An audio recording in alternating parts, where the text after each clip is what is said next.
wonderful people. In this video today, I'm going to be talking a little bit about some things you could look into if your PANS and PANDAS symptoms don't seem to get better in the long run after treatment, because this can sometimes mean that there's another underlying issue that hasn't been considered. By the way, I am fidgeting with a beauty blender, it's this thing closest to me. But yeah, PANDAS and PANS are debilitating conditions. If you're watching this, you likely have it, or you are the parent of someone with it, but brief overview for those who don't know.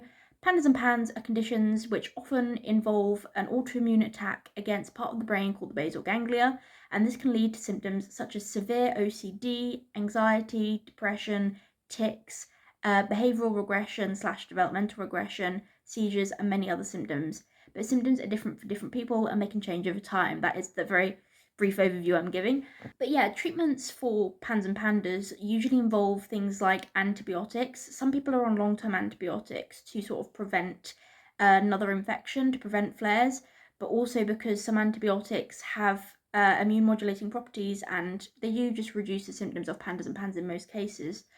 But also some people use interventions such as IVIG if they have a more moderate or severe case. That's basically a sort of infusion of antibodies from loads of blood donors pulled together to support the immune system and sort of reset the immune system. Some people use steroids, although those can react badly with some people, and non-steroidal anti-inflammatory medications as well. They're really the conventional methods, and in very severe cases, plasmapheresis. And then there's also natural methods that are sometimes used by naturopaths, like supplements and diet changes might be helpful for some people as well. So that is a brief overview for the treatments, but in this video I'm going to be really talking about what to do or what to consider if you've been having these treatments but there's not really much long-term relief or not enough significant relief, or as soon as you stop the treatments things come back really, really badly even though they're supposed to be better or expected to be better. I'm just going to talk about some things to potentially look into. We often think that PANDAS and PANS are simply about one triggering infection, but this isn't always true. Some people actually have a large mix of infections. It's not very nice, but unfortunately, when you have an immune issue, you're vulnerable to a lot of different infections, and some of those can be chronic in the body. And this is why some people with PANDAS and PANS have Bartonella, even if that wasn't their initial trigger, because either they had Bartonella all along and it disrupted their immune system to the point where they reacted badly to something like strep, or when their body was in a compromised state with the immune system attacking the brain, they may have been more likely to pick up certain opportunistic infections like Bartonella. And Bartonella is really interesting because I know multiple people in the PANS community who they were treating PANS for a long time. There was no significant relief until they treated Bartonella. Bartonella is a bacterial infection, but it's important to know that different antibiotics treat different infections. So the antibiotics for strep probably won't work for Bartonella, and that's why you need to detect Bartonella if it's present. Core symptoms of Bartonella tend to include leg pain, like in the shins, the shin bones, pains in the soles of the feet. Rage attacks are a really big Bartonella thing. So if you have a lot of rage attacks, that might be playing a role. Depersonalization and derealization can be part of the neurological and psychiatric symptoms of Bartonella. And as well as this, people often have a rash that looks either like stretch marks or cat scratches, and that's very classic of Bartonella as well. Bartonella is known to exacerbate or trigger neurological and psychiatric symptoms even in people who don't have PANS, so it can be helpful to look into that kind of thing if you have very chronic symptoms that aren't responding that well to treatment, because it could be that you have Bartonella as well as PANS or PANDAS. So that's something to look into. And that's even the case for people I know whose initial trigger was strep. In fact, I know a lot of people who they're initially diagnosed with PANDAS because strep triggered it, but then they also had Bartonella and couldn't get better without treating that first. So again, that's something to look into. But there are also other chronic infections which may be playing a role, such as in some cases Lyme disease.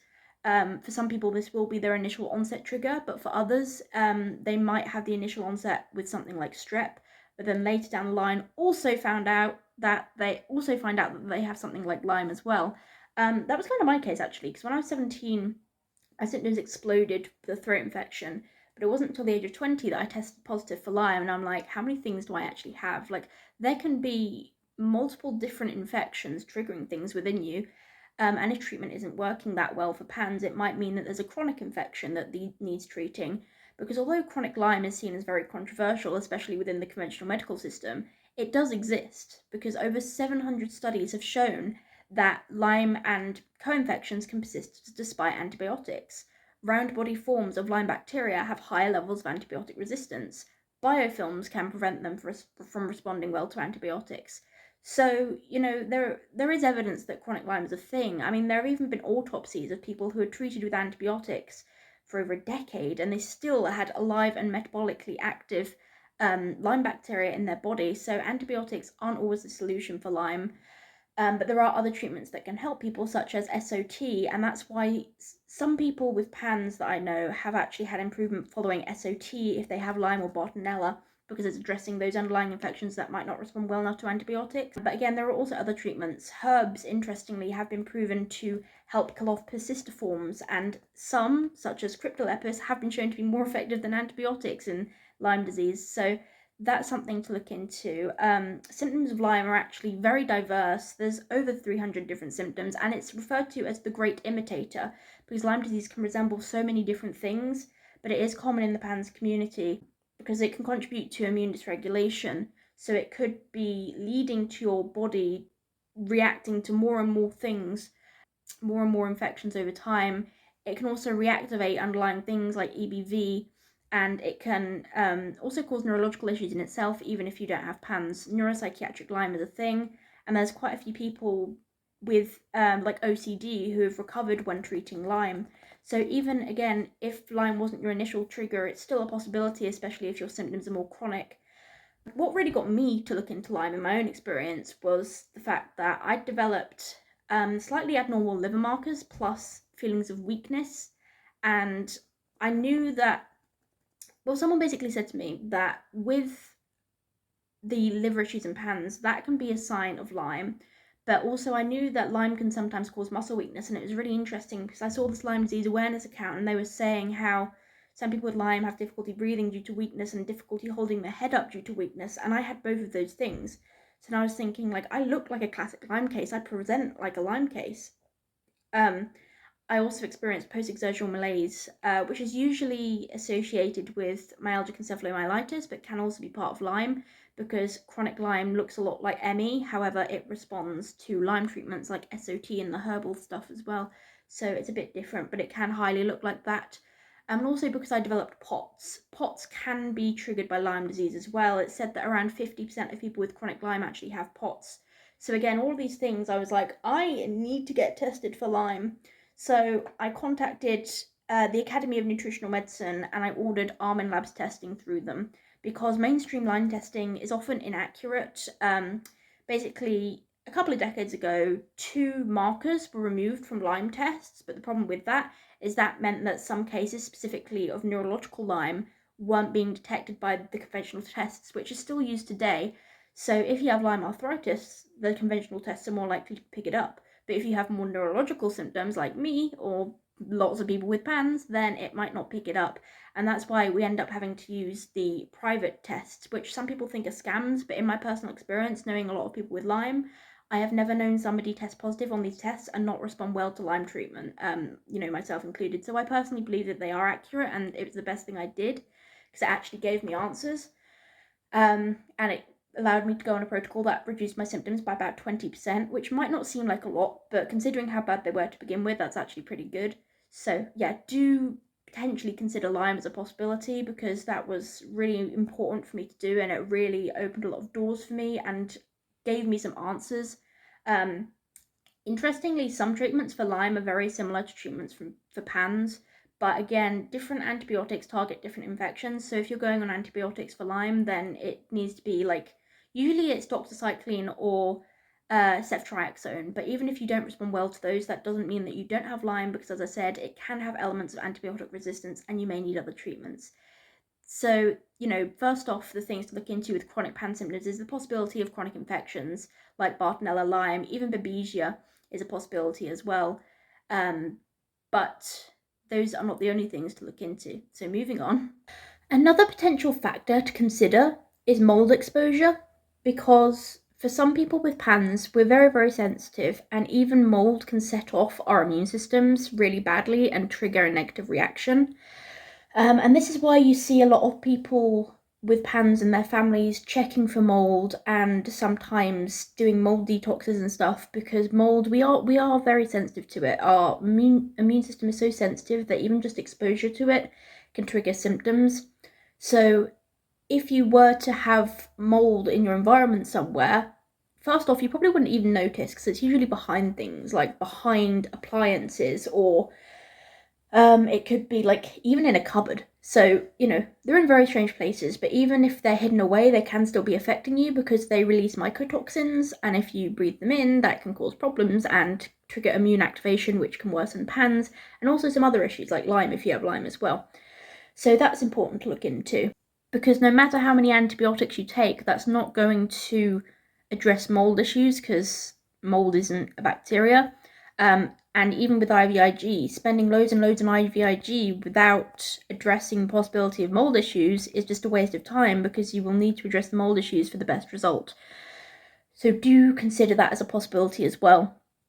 It's something that affects quite a lot of people, but a lot of people don't realise it. There's actually something called central inflammatory response syndrome, which isn't really diagnosed by the NHS in the UK, but in America it is a term used to describe illness triggered by mold mycotoxins, and it can cause many different symptoms, a lot of them resembling mild concephalomyelitis and sometimes dysautonomia.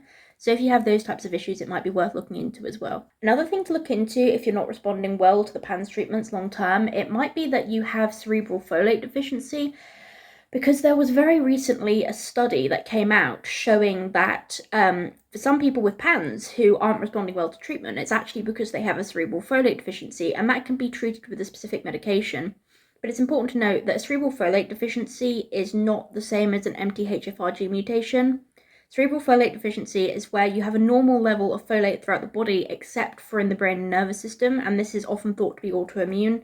Not every case, but it can be autoimmune. It can be associated with antibodies, and these prevent your folate receptors from actually working properly.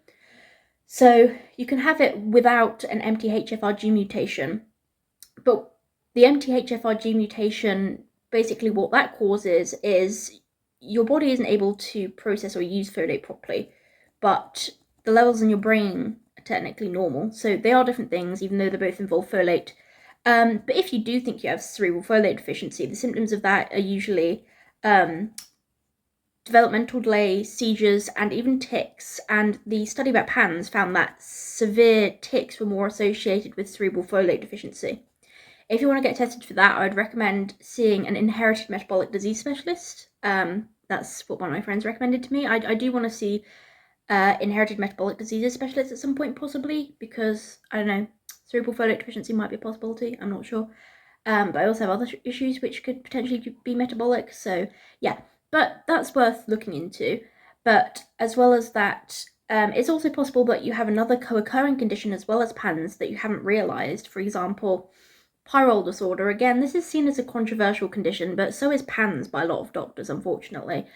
Pyrrole disorder is usually diagnosed by a functional medical doctor, and what they do, well, basically functional medical doctors do root cause medicine, but what I was trying to say is what pyrrole disorder does is it causes too many pyrrole molecule.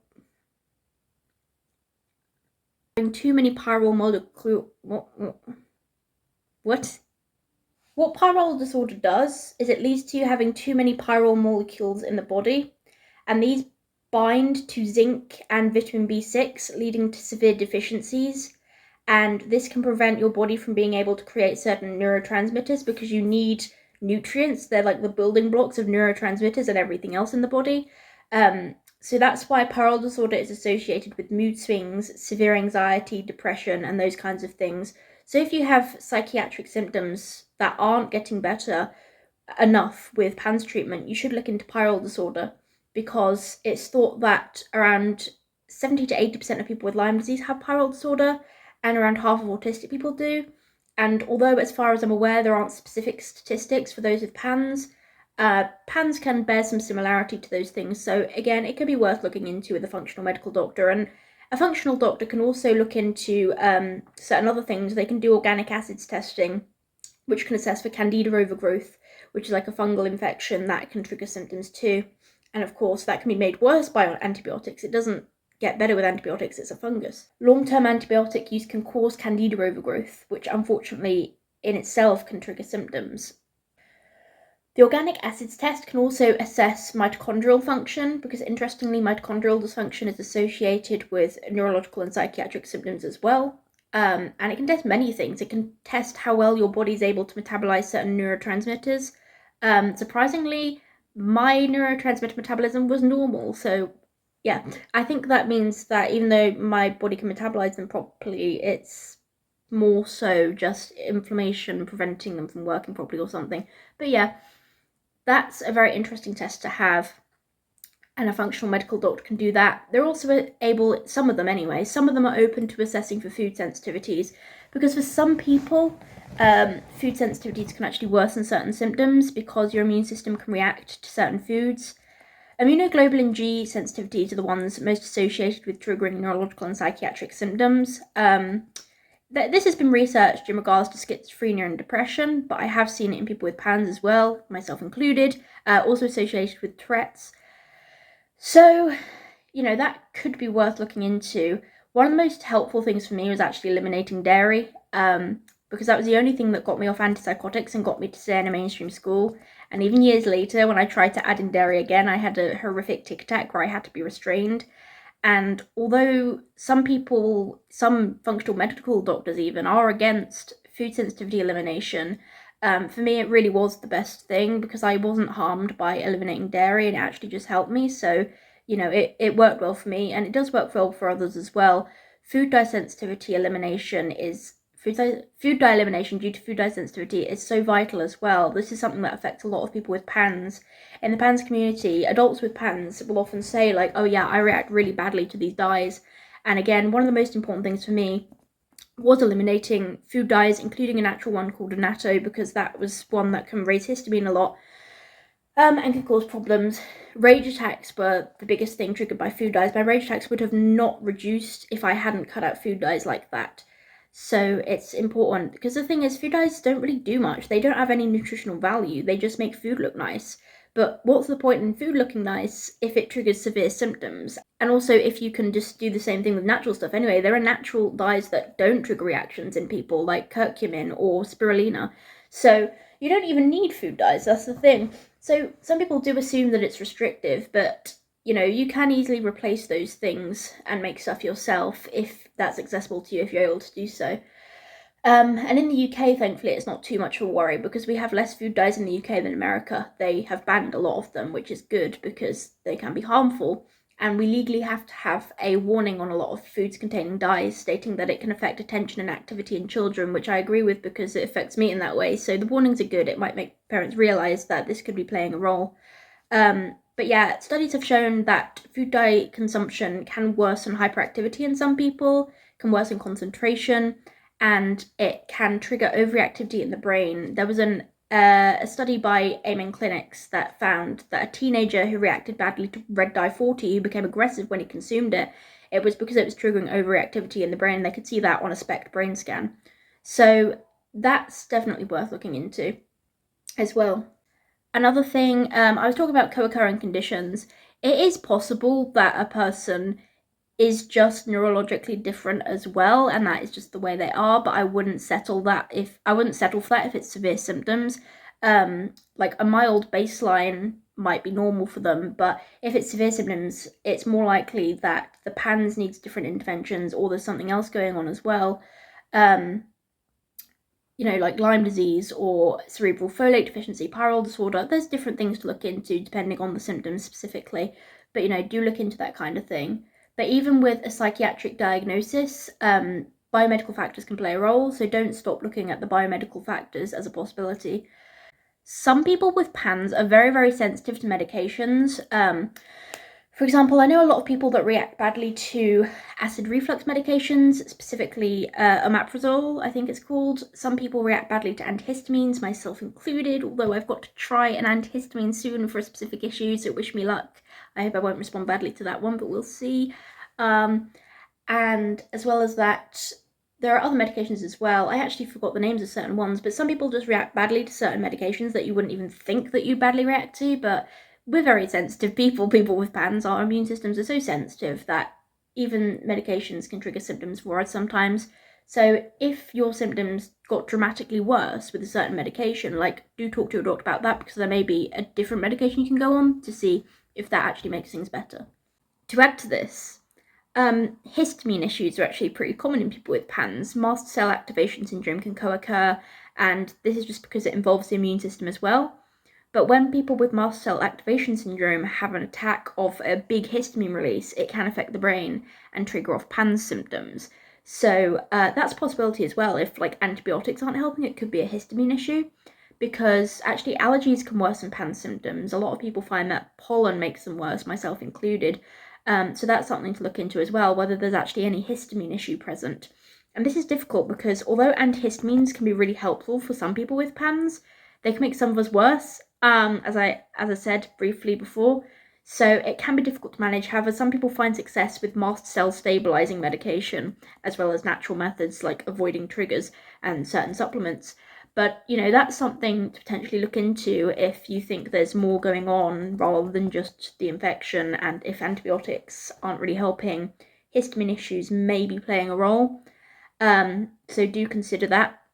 Sadly, in the UK, a lot of doctors don't really understand histamine issues or MCAS, but some PANS specialists, if you mention it to them, they might be open-minded and may be able to prescribe a mast cell stabilizing medication potentially.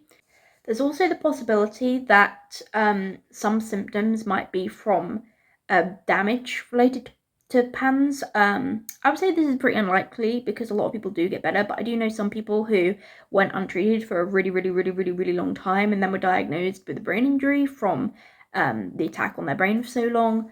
But this isn't the case for everybody. Nutrient deficiencies are actually something to look into as well, because certain nutrient deficiencies can trigger neurological and psychiatric symptoms. So, for example, vitamin B12 deficiency is associated with psychosis, and other vitamin deficiencies, especially in B vitamins, can trigger serious neurological and psychiatric symptoms. I know a lot of people with PANS who had really bad symptoms, but then it turned out that some of them were caused by a deficiency in like B12 or B1, and addressing that actually really helped them. So that's definitely worth looking into.